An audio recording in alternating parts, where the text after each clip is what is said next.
Good evening, everyone, and welcome to Delaware Riverkeeper Network's webinar, Fracking Pollutes.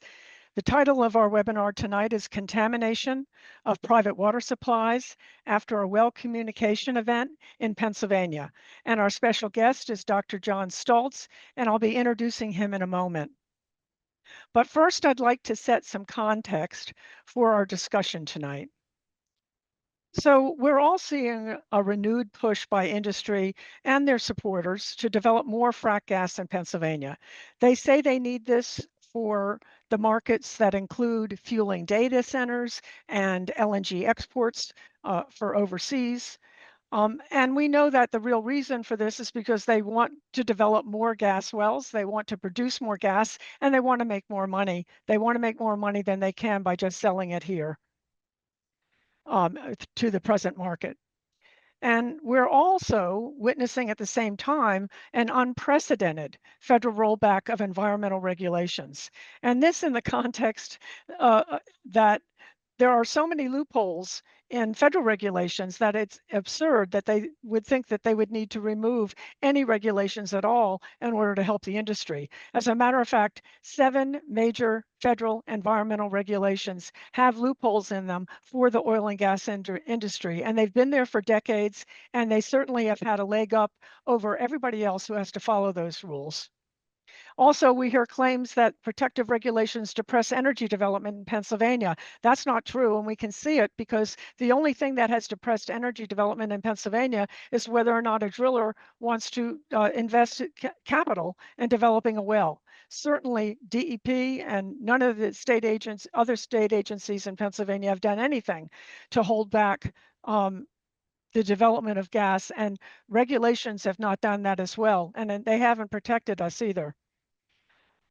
And also, we have to recognize that all of this goes on while costs are being dumped on the public. We see skyrocketing electricity costs, worse than we've ever seen in recent times. We see far-reaching economic stability as some of our most important values in the Commonwealth are being destroyed by fracking and dirty energy development. Fracking's destruction of water and air quality means unending harm. And those externalities that are burdened upon our communities are not only the communities here today, but for generations to come.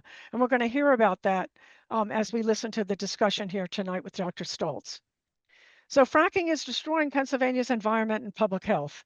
What's the proof of that? Well, we're going to track the pollution pathway to drinking water this evening, and we're going to do that with Dr. Stolz. But first, I'd like to introduce Dr. Stolz by looking at his bio. Quite impressive. Dr. John Stolz is a professor in the Department of Biological Sciences and the Department of Civil and Environmental Engineering and Science at Duquesne University. He has a BS degree from Fordham University and a PhD from Boston University. He was an NRC postdoctoral fellow at the NASA Jet Propulsion Laboratory and the Department of Geology and Planetary Sciences, California Institute of Technology, and a National Science Foundation postdoctoral fellowship in plant biology in the biochemistry department at the University of Massachusetts, Amherst. His main research interests are in the microbial metabolism of metals, mainly arsenic and selenium, and water quality impacts of unconventional shale gas extraction. He is an AAAS fellow and recipient of the Dewey Award from Clean Water Action. Dr. Stolz has published 107 journal articles, 48 book chapters, and author-edited 3 books. So without any further introduction, I'm going to turn it over to Dr. Stolz. Okay, thank you, Tracy. Okay, well, thank you so much all for attending tonight. It's a pleasure for me to be here, and I really appreciate the opportunity. We've just published this paper a couple of weeks ago, and this is something where I'm really excited that we were able to get this out in a really good journal. I'll show what it is. So tonight I'm going to talk to you about contamination of private water supplies after a well communication event. And as I said, this paper was published just recently in Scientific Reports. It's a Nature journal. It has global reach. And the significance for me for this is to basically say that, yes, things happen. Water contamination does occur as the result of fracking. And in this case, I'm going to show you a couple of different things and how we look at things and how we've determined that this is indeed the case. Now, what is a frac out? Well, it turns out a frac out is when they're drilling a well, fracking a well, and it communicates with another well. It could be another fracked well, or it could be a conventional well. But the point is the result of that communication leads to the unplanned loss of fluids and the essentially the supercharging of the watershed. So I'm going to tell you the story of what happened in New Freeport. It began in June of 2022, where the frack out occurred. But how did the township learn about it? Well, the story goes that someone was taking a shower and suddenly things kind of went, it started getting itchy, in pain, whatever.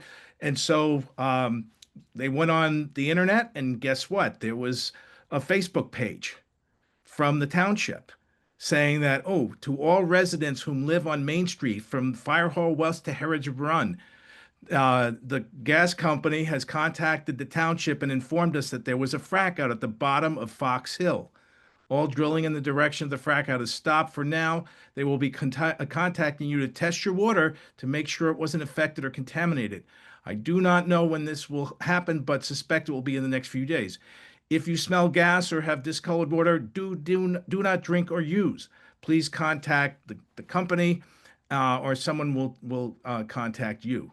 And then, as you can see and I didn't put that red flashing light was on the Facebook page. That's actually the post itself. And on the right, this is a photo I took. Well, that is the Fox Hill #1 abandoned well. And that hole was created by the frack out. So a little story here. So the company appealing, well, let's see what happened. So they were stimulating 5/29/2022. The communication incident happened in June. The PA DEP responded, did an investigation, and it went back and forth and back and forth. But as it turned out, the company kept pressing the DEP. We got to frack. We got to frack. And so finally, they reached a settlement with the Environmental Hearing Board, and they were allowed to commence that same year, or the following year. But they had to shut it down because, again, they were having problems. So I got a call from someone from the Coalfield Center for Coalfield Justice and said, "Would you please go down there and test their water?"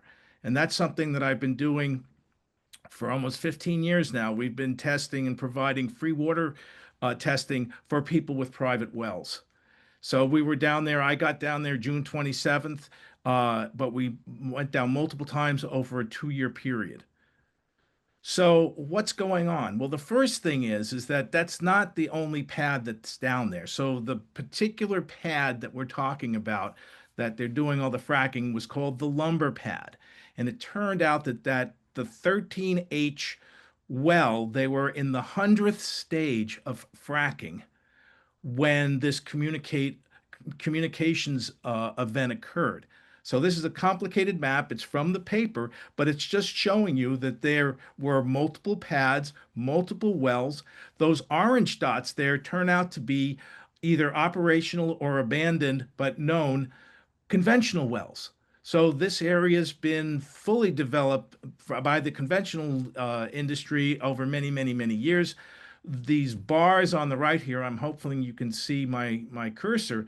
The bars to the right, those are longwall mines for coal. And we'll see there's other things. But essentially, we know that there are 3 major pads: the Stolz, the lumber, and the spleen splitter. But it was the lumber pad and the well number 13H where the problem was.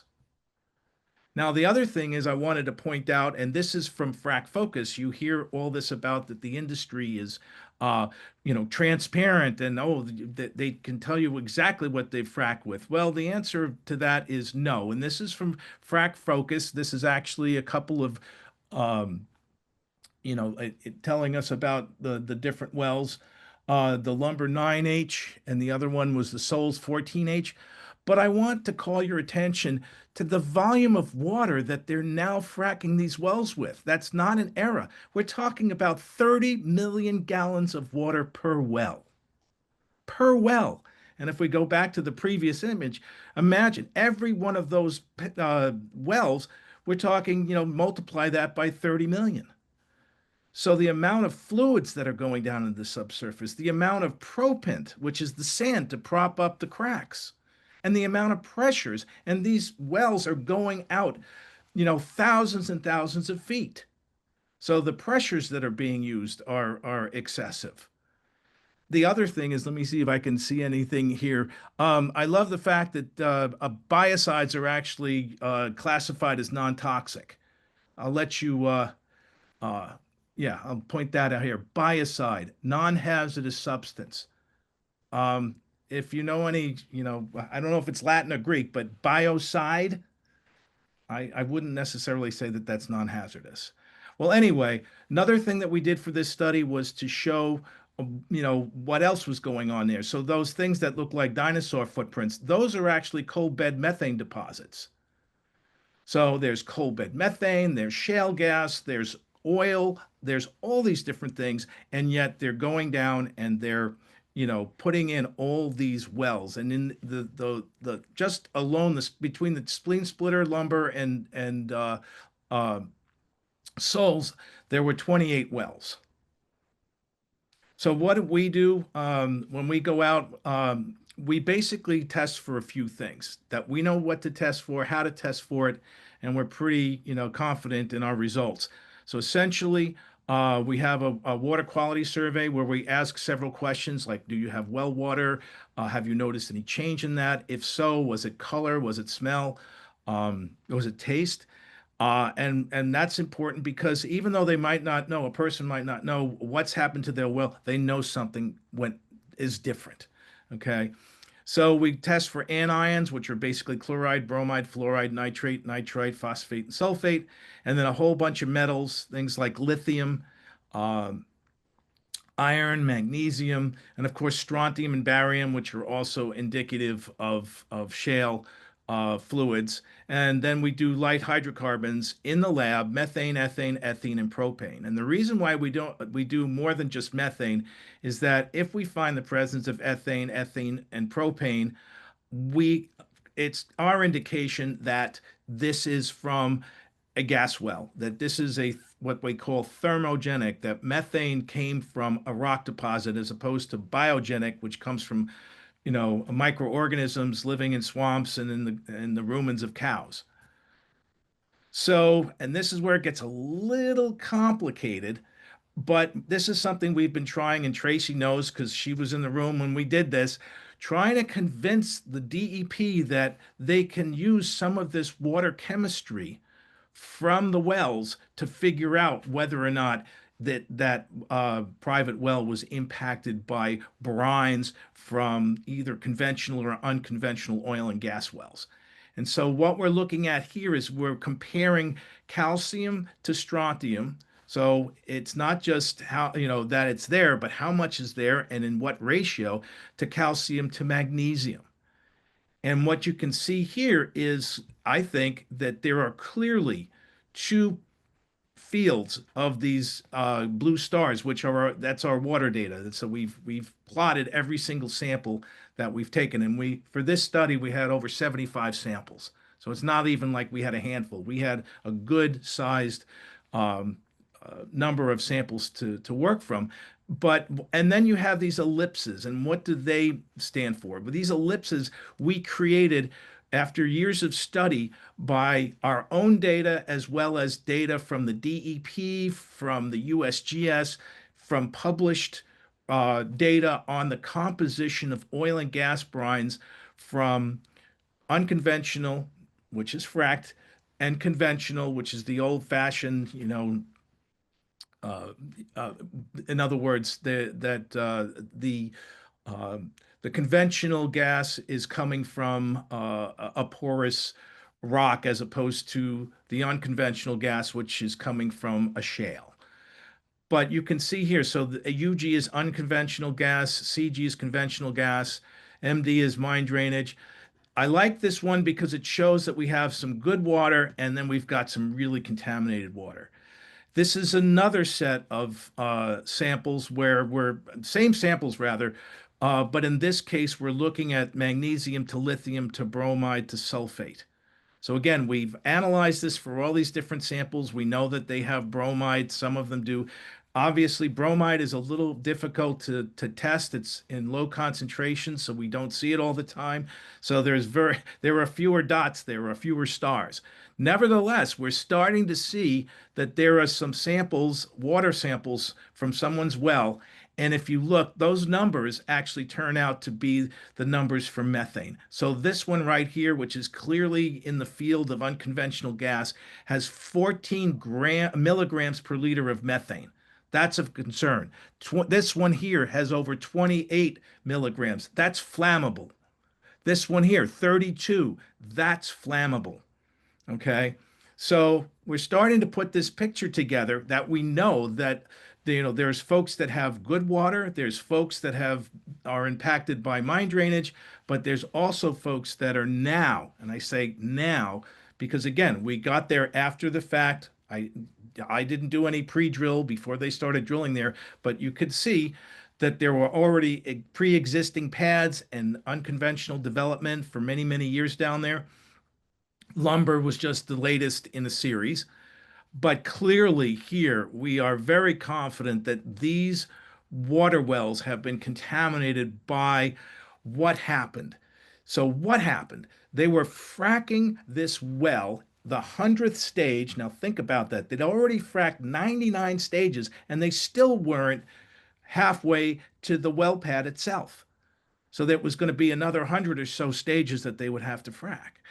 But they were at 7,800 feet depth, 6,000 feet from the wellhead, and they lost contain. And the fluids communicated with this conventional well that was 3,200 feet to the east, all the way up to the surface. All the way up to the surface. So, what does this tell you? It tells you that, yes, frac-outs happen, that these communication events happen, and that something that's at 7,800 feet depth can go all the way to the surface. So this is yet another set, and this time it's magnesium to lithium to sulfate to chloride. Everybody now knows that there's a lot of lithium in the brine. We've been asking them for years. DEP, why aren't you routinely testing for lithium? We know it's an indicator of Marcellus shale brine. Oh, no, no, we know what we're doing. It's not, we don't need to. So anyway, so now that was the chemical data, if you will, the chemistry. So based on the salts and the metals. Now let's take a look at some of the way we plot this and what this is. This is the data for chloride. And you can see here, this is what was considered the zone for the frac out, and where they called that, the zone of impact. But there are other places as well, and they're associated with some of these other pads. But more importantly, that we have confirmed once again that a lot of these wells along the zone of impact that the company has defined do have high concentrations of chloride. And some of the highest methane that we found also had high levels of chloride. Again, fewer data on bromide, but nonetheless, once again, where do we see the hot spot? We see the hot spot where the frac out happened. And this is the methane data, but this actually is pretty interesting that we found another hot spot by the Stolz pad. Now, whether that's related to the frac out itself, but again, people were using their water the whole time and didn't say anything, and then suddenly they now have a problem. And I have to say that, we actually had to tell a couple of homes that they should do something immediately because their water was not safe. It was explosive, potentially. So we then take it a step further, and this is where I really like the paper. we have all these features now. So we have calcium to strontium, bromide to sulfate, sulfate to chloride, magnesium to sodium, magnesium to lithium, and the presence of methane. So these are our factors that we put in and we score each of our well samples. And if you have 0, you got good water. If you got 3 or worse, well, then you've got problems. If you got 6, you are definitely, you have a contaminated sample. And so those that were between 3 and 6 are the cranberry, but you can see that almost everybody, there's one outlier there, but most of the water wells along that route that was described, the main street, in the original announcement of the frac-out, that they definitely were all impacted. But you can also see that throughout this community, the whole community, I mean, we're talking about several townships. You've got New Freeport, you got Aleppo, you got Deep Valley. They all have been impacted by the activities of the fracking down in that area. So, summarizing, chloride was detected in all samples ranging from 0.17, which is not much at all, to over 1,253 milligrams per liter. 2 wells that had chloride above the maximum contaminant level had explosive level of methane. Bromide was detected in 15 samples. Light hydrocarbons were found in 71% of the samples. 42% also had ethane. So again, we're now saying that methane is from a thermogenic source as opposed to it being from swamp gas or whatever. 8 samples had propane. 14 or 19% had methane above 10 ppb, which is the Pennsylvania's level of action. So they're going to have to put in mitigation systems to blow off the methane. And 2 samples, as I said before, had methane above the 28 ppb, which is the danger zone. We had 30 samples, or 40% had exceedances for iron, 47% manganese, and 27% aluminum. But anyway, more to the point, we were able to establish that the frac-out did have a significant impact on the water quality of that watershed, and that right now both Spring Hill and New Freeport have declared states of emergency because they no longer have potable water. Last point to make is, well, wasn't this just a rare thing? Yeah, things can go bad, things can happen. Well, it turned out that over a 6-year period from January of 2016 to May of 2024, the DEP posted 54 well communication incidents of involving unconventional wells. That's about 1 in every 100 wells. It does happen. And even though it happens not so often, it happens often enough. And when it does, it often has significant impacts on those watersheds. So that wraps up that story. And the last thing I want to say and talk about is, everybody, I'm assuming a lot of you have also heard about Dimick. Dimick was the poster child that happened way back in 2009. They still don't have water. So this is the breaking news now. And to me, after what I've told you and what I've tried to explain, hopefully, is that there are chemical parameters that we can use to see if a water source is impacted. And these are the results from the 2 test wells that the water company that's been hired to provide a source of public water for the Dimick community. This is the results from those wells. So, quote unquote, we recently received the raw water results from samples taken from each well. The laboratory results showed that certain naturally occurring substances, including radionuclides and barium, exceeded the primary maximum contaminant levels, which are set by the US EPA, while chloride, manganese, and total dissolved solids exceeded the secondary standards. Now, if someone wants to know that, they can ask in the chat what's the difference between the primary and secondary standards. But anyway, Quote, as a reminder, contaminants in raw water often exceed primary and/or secondary standards. The treatment system that the company's designing for Dimick will effectively treat raw well water, ensuring that the water delivered to your homes complies with all EPA and PEA safe drinking water standards. Water quality will be monitored continuously. So what are the things that we're looking at here? Well, interestingly enough, there's definitely radium 226 and 228 for a combined over 8 picocuries per liter. Well, they have to get it down to 5 picocuries in order to put it in the drinking water. But do you really want to be drinking your public water that has at least 5 picocuries of radiation in it? Um, the other thing is that I was really surprised about is they actually found surfactant.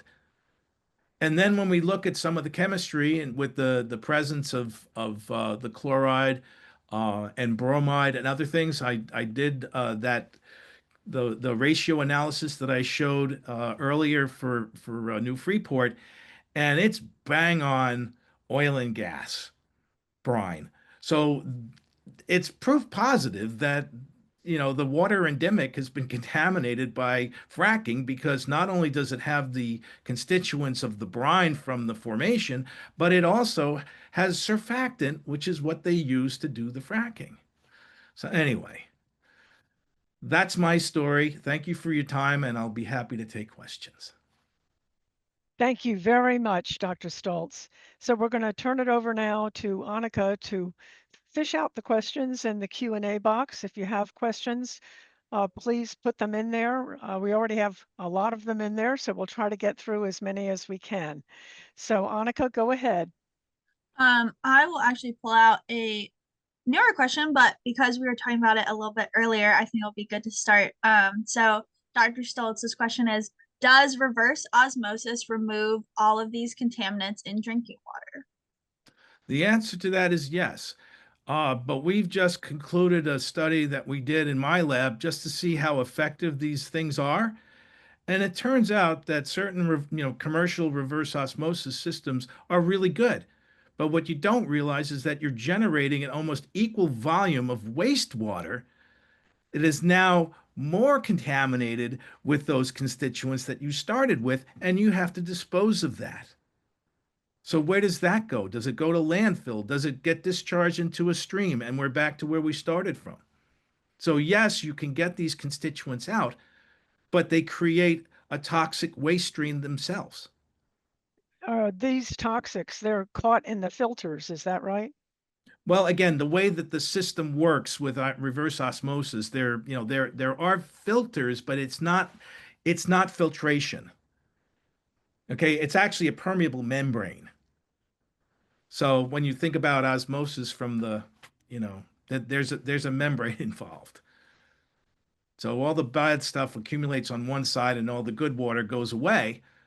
But again, that's what you're left with, this concentrated waste of the contaminants. Do you have to change those out, Dr. Stoltz? Eventually, yeah.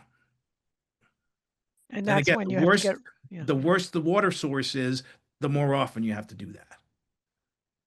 Plus the volume. Okay. Another question, we have some long ones and some short ones, so I'll try to skip about. But the next one is, what are oil and gas brines? So it turns out that all rock formations have some bit of water in them or fluids. It's called connate water. And it turns out that shales, despite the fact that they have low porosity and low permeability, do also have water and constituents trapped, and when they do the fracking, those fluids are released, and so it turns out Marcellus generates really salty, what we call produced water. So you're shoving all this water down there to begin with, the fracking fluids. Eventually that comes back up. It's had a chance to mix with the formation itself and the connate water in that formation, and you get a really, really salty brine. And that's what has the radium in it. That's what has the chloride, the bromide, the lithium, etc. Okay. Another question is, what is a frac out? So basically, as I mentioned, the frac out is when you're fracking a well and it communicates with another well. So it could be a conventional well, it could be another unconventional well, but the whole point is that you're losing fluids, you're losing pressures, and you're no longer in control of what you're fracking because it is now there's a pathway for those fluids to go that you hadn't intended them to go.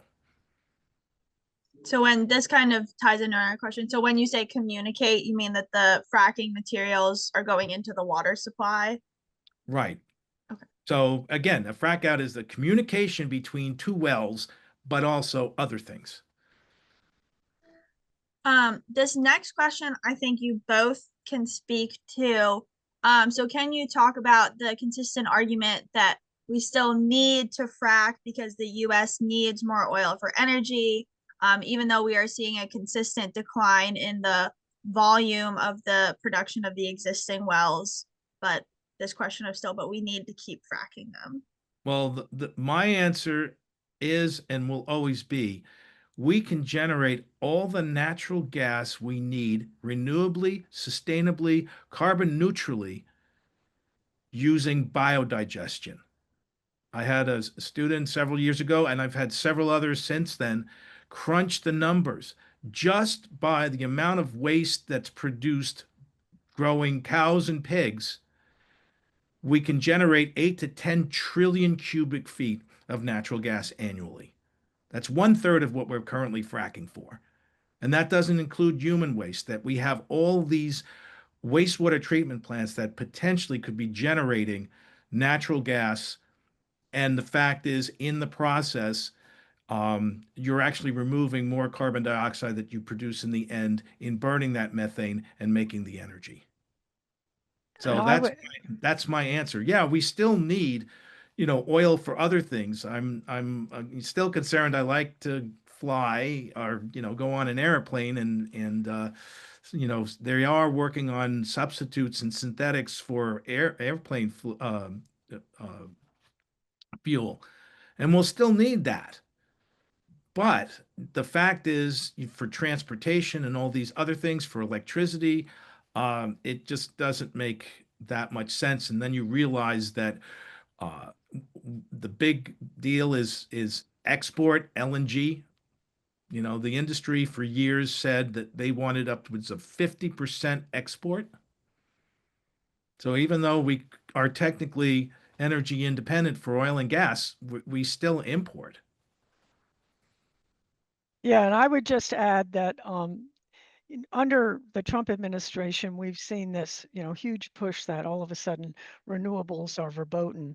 And in fact, the development of renewable energy is a resource that could replace natural gas. And we need to phase out and cut back on any greenhouse gas emissions, or our climate crisis will escalate, and we will never be able to meet the international goals that have been set for trying to not have the earth warm beyond 1.5 or 2 degrees centigrade. But the bottom line here is that as long as we're releasing greenhouse gases through the dirty energy sources that we're developing, we're hurting ourselves, and we're taking away our economic value, and we're adding to the global climate crisis.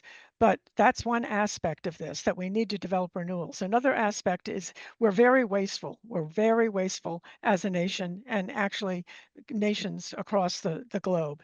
And we need to develop energy efficiency and conservation measures. This was started decades and decades ago and was dropped because it doesn't make anybody that much money as far as these big industries are concerned. But it actually provides economic stability to our and energy security, because you can make what you might call a virtual power plant by reducing the amount of energy that you need through energy efficiency and conservation.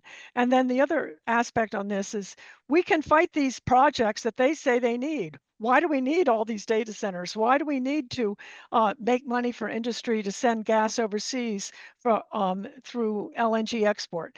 These are not needs. These are wishes. These are goals, campaigns developed by special interests who want to make money. And that has nothing to do with whether or not public policy should support or continue to support the development of natural gas. So we need to phase it out. We need to phase it out fast. 2030 is coming quickly, and we're nowhere near meeting the goals that everybody thinks we need. Scientists have agreed that we need. Well, I was going to say, 64% of the energy that we generate in this country is lost. And part of that has to do with the fact that all our toys, our phones, our TVs, our computers, they're all run on DC. And they all waste energy because they're being powered by an AC power source. So again, if you really want to look into the future and say, how can we save significant amounts, is the fact that anybody who has solar on their roofs potentially could power all the appliances in their home with DC power. I know this because a colleague of mine built this amazing research lab in the Caribbean, in the Bahamas rather, and it's completely run on solar. And we have a chest freezer, 12 volt. We have a chest refrigerator, 12 volt. Okay, we have air conditioning, we have lights, all DC. And it's run off the panels. And the thing is, because of the time that they built the lab, it's all lead acid batteries as well, because that's all that was available. So again, the technology is there. If all new construction were to put in dual um, electrical outlets, and this is another thing, they're doing it in places like Dominica in the Caribbean. You go to a new hotel there, you have both the European and the American plugs. They have parallel plugs. You don't have to bring an adapter because they thought that in their minds that they wanted to do something sustainably. Okay, but even today, you go into say a lecture hall and they've got the chargers for your phones. Well, that's kind of faux because they have a converter in there. But imagine if that was coming from power that was generated on the roof of the building. And then the other scary thing is, and this is why they don't like it, is um, you know, um, it decentralizes the power generation. So it actually makes it more, our power grid more robust. But they don't like that. And then, people talk about the rising prices of electricity. It's because, in part, that these public companies are being bought by equity firms that are using ratepayers to pay off their debt. So, there's all this stuff going on. It's big business. Energy is big business. And that's where we find ourselves in these issues. And the whole idea is that because of the decline curves of these wells, they don't last more than a few years. We have to drill, baby, drill. Wow, that was very informative and very sad but inspiring as well. I always think with those conversations. So another question for Dr. Stolz is, how does one test for radium and uranium and radionuclides in our private wells, and who would be able to provide that testing related to past pipeline leaks and frac-outs in our communities, like from the Mariner pipelines? Well, the first thing is that the best way to measure things like radium is to use what we call the in-growth experiment, because it turns out that even though all these different elements are radioactive, they have different decay particles, or there's alpha, beta, gamma emissions, um, but they also have different intensities. So how we've worked, and I work with a colleague at uh, University of Pittsburgh, Dan Bain. He has the setup. We will take a sample, we will incubate it for at least 21 days, and actually measure the daughter decay products from the radium and the radon. So again, because there are interferences, it's not easy measuring radium 226 and 228. as I say that, I just witnessed the demonstration of a new camera that actually does real-time radium monitoring and imaging. So if you had radium dials and numbers on your watch, it could actually image that through a camera. So that technology is expensive as all blazes now, but it's coming down. But as far as getting you need to find a good, testing company, and they have to do the in-growth experiment. So it's going to take you more than a month to get your results. Oh, wow. So building off of that, well, most folks found everything in your studies highly alarming and very distressing. So have any local, county, and or statewide elected officials seen your results? And if so, what was their response? Well, I do know that David Hess, who used to be the head of the DEP many, many years ago, contacted me and after he saw the paper and said, why why isn't DEP doing anything? That it's very clear. It makes it very, very clear. But this is the issue, and we've had this now. I'm working on a book right now and going over almost 15 years of information, and this was happening back in 2010, and it's not been addressed. Why? Because it's quote unquote good for the economy. And it's a real shame because we know that there are issues, and all I want is for the industry to actually admit that these things happen, because to this day they refuse to say that fracking has ever contaminated anyone's private water. So And we then know that it does. Yeah, and we know it does. That leads me into my next question, which Tracy, stop me whenever you want to move to the action items, but this might be a good wrap-up question unless we have some more time. This is to both of you. What, given this information, given this knowledge, given what you've both experienced, how can community members take this information and do, tangible action with that, whether that be in their communities, whether that be with DEP, whether that be with companies in specific? So what can folks do with this information they've learned here tonight? Yeah, we Well, are going to address that at the end with a closing slide. We'll talk about some action items. But I think, one of the important things here is just what Dr. Stolz just said. We have the evidence. There is an overwhelming weight of evidence that shows that fracking has polluted our groundwater and surface water and drinking water. We also know it has health adverse health effects. We know air quality is affected. These things haven't changed. The fact that fracking continues. And in order for us to actually stop fracking in Pennsylvania, we need to unify as the communities across Pennsylvania and say, we don't want this to continue. We need a pause. We need to have a moratorium on any new development until we address the pollution problem. Because what Dr. Stolz is talking about here by using this one example is proof that the frac out and the fracking at this well actually contaminated the water. And we know that from Dimick as well. And he's shown that in the Dimick slide. And there are hundreds of examples where water supplies have been reported to DEP because of pollution from what they think has been caused by fracking. They get investigated, they get dealt with one by one, but nothing ever changes at the state level. So we really need to have an overhaul of how Pennsylvania DEP and Governor Shapiro approaches fracking. For the governor to be saying, we're AI ready, we're ready for all these data centers to come in, and we think that natural gas is a sustainable way to power them, is an absolute outrage and flies in the face of everything that we're hearing here tonight. And it should be enough to energize communities across the state to say, stop.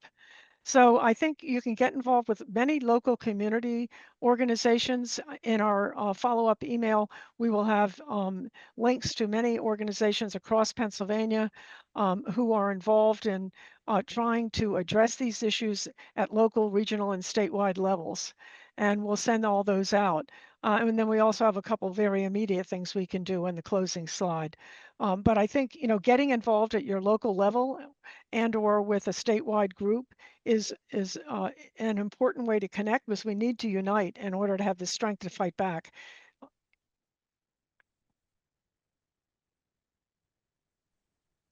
Okay. Another question then. I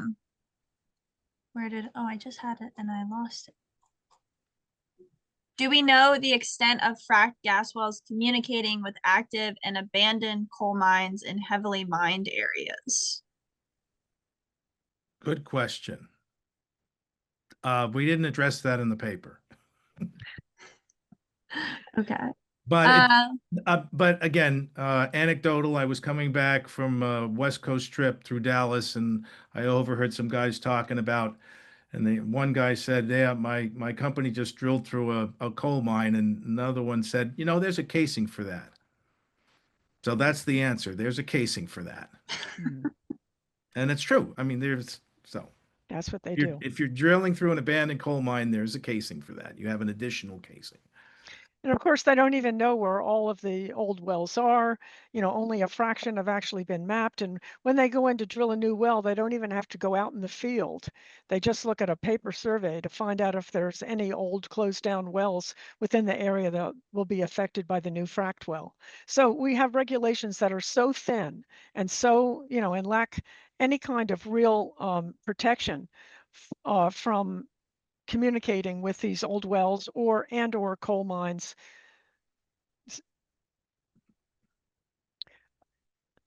I had a question that I just was hoping maybe Dr. Stolz knows the answer to.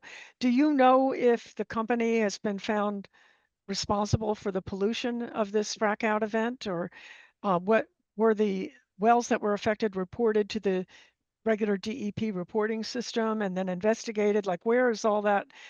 Where's the accountability here for who caused this problem? Well, at this point, I think the DEP thinks it's said and done.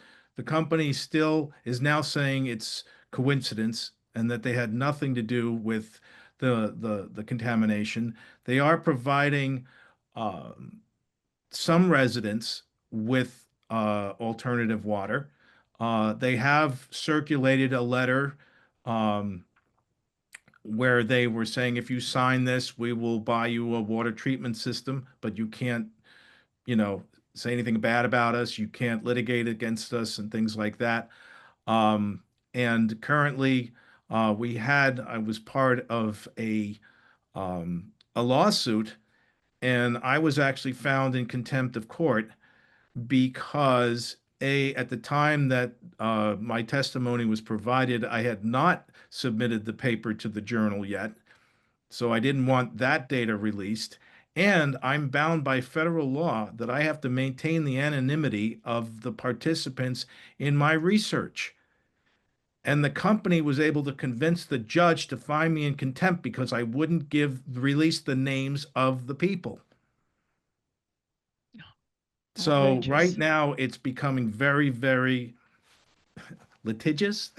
Is that the term? And, they're even saying at this point that we may have passed and now that the paper has been published, it's been reintroduced, but we may be past the statute of limitation because they're saying we should have reported this when the frac-out happened. Oh my God. Yeah. So it's a mess. It's an absolute mess. And the company refused. And yet this company is going to be the largest natural gas driller, and they're very happy about it. And don't even get me started on the AI centers because it turns out just, it's going to be at least a few hundred wells to provide the Homer City with its gas, or at least that's the agreement that the company has, that they're going to provide so much natural gas for that facility. And we're talking at least over 200 wells just for that one. So it's just. Yeah, this is a disgrace. Totally. It's really shocking. As much as we are shocked for years and years of what's going on. This is a perfect example of just, what is wrong with fracking in Pennsylvania. It is all wrong. I mean, where's DEP on this? But there's a couple questions that keep popping up, like maybe you can answer real quickly for folks. Someone's asking, what is radium-226 and radium-228's half-life? Well, I know 226 is 1600 years, and I'm pretty sure it's definitely a lot shorter for 228. It might be on the order of several days or years, but the big one is radium 226 because that decays to radon 222, and then radon 222 goes to things like polonium 210 and let's see, what was lead 210, which are also radioactive. So the take-home story there is you seal up a fresh brine from Marcellus and let it sit for 2 weeks, and it's 5 times as hot because of the ingrowth of the radioactivity due to the buildup of the other radioactive daughter products. Wow. So we're talking about landfills right now where, this radium is decaying because they've taken all this, radioactive fracking waste and produced water. And the other shocking thing is, when we talk about, things like reverse osmosis can get rid of this stuff, but people don't realize that just in the last couple of years, several permanent brine treatment facilities that specifically were designed to handle these wastes have been abandoned, literally abandoned, locked the door, walked out, and left everything in place. The Eureka plant in Williamsport, which is right down the street from the Wegmans, okay, has had a leaky tank since the summer. And that plant is no longer operational. And it's getting into the sewers, and it's getting into the upper branch or western branch of the Susquehanna. Okay, this is ongoing as we speak. Their Standing Stone facility closed since last year, abandoned. Okay, then we have Austin Masters in Ohio treating the SOx and other materials generated from the fracking, abandoned. Okay, the Fairmont facility, abandoned. Okay, that's what's happening to these facilities that are treating the waste from the industry. Now we're talking about drinking water facilities. Yeah, so that we know they can't safely treat it. They tried to do it and it's not working. Well, I know that Annika might have another I know there's a lot more questions, but we're getting All right. towards the end here. I did want to ask one thing, which I think could you explain a little bit about the 100-stage fracking that occurred at that well? Because I think some people thought you meant it was fracked 100 times. Well, they're going out for now they're going out for miles. And they do each individual well, the horizontal is fracked in stages. So when they first started drilling and doing horizontal, they go out 1,000 feet, 2,000 feet, and maybe you'd have 20 stages. Now they're going out thousands of feet, and it's hundreds of stages, meaning that they start at the end of the well and work their way up back to the well pad. So it's not, the well is not fracked in one step. It's multiple stages. Thank you. And then they go back and forth between multiple wells. They were fracking more than 3 wells at the time that they had the issue on 13H. Yeah, because they could put more than one horizontal well bore out, right? Right, but the whole idea is that they want to maximize their, because what they have to do with the individual stages, they have to wait and there's downtime. And so the idea is that between stages on one well, they're fracking another well and they're using the same equipment. They're just flipping a valve or whatever. I'm not clear on the specifics of that, but yeah, they are now, and they're called zipper fracks because they go back from one to another to another to another. Wow. Okay, well, Annika, did you have any last, we only have a couple minutes left. Did you have one last question that perhaps you wanted to put forward, or should we go to the closing? I think we should go to the closing. Okay, well then, Peter, can you go ahead and put up the last slide, please? All right, so what can we do? So, there's a bunch of different things we can do. One, we can stop this insane frenzy that we need to develop these projects that want more gas. So who says we need to accept the fact that Pennsylvania needs to be paved over with data centers? We don't have to accept the fact that Senator McCormick wants to turn the Delaware River watershed into an LNG export hub in order to spur a market that will make many, many times more money for the natural gas developers. We don't need to accept these things, and we can fight it at the, hand-to-hand combat stage, as I like to call it, where you're right in the community, and we can fight it at the big scale as well. All the way up to the federal scale. So we can fight these things that are supposed to be demanding more gas. We don't need another fracking frenzy. We need to stop the one we already have going. And like I said, when we send out the recording to everybody who registered for this, we'll put links to different organizations that are active in addressing these issues related to fracking, and then you'll be able to look to see what's in your area and get involved. Also, we have a couple of very, quick things, easy things that people can do. We really want to feel the pulse of people in Pennsylvania now. Should a petition be launched for a moratorium on fracking? There have been, various efforts over the years in the Pennsylvania legislature, for instance, to introduce a moratorium on fracking that have never, and it's never gone anywhere. Should we, at this point, is this the moment in time where we have the coming together of all of these disasters that we've heard about? The waste isn't being handled. The old wells and the coal mines are in the areas where the conventional wells and the new wells are going in, and nobody cares. DEP is standing aside and acts as if they're on the side of the industry instead of protecting the public. We have, pollution incidents up the wazoo, and we have human health harms that are enough to, should have already stopped fracking because they're so horrifying. So should we start a petition to launch a moratorium on fracking in Pennsylvania? So that please, that in the chat, Annika has already put the link. We'll send it out again when we send the recording, but please answer that. The next thing is that they even want to overturn the ban on fracking that we have in the Delaware River watershed. That ban was put in place after 11 years of study and advocacy on the part of the public.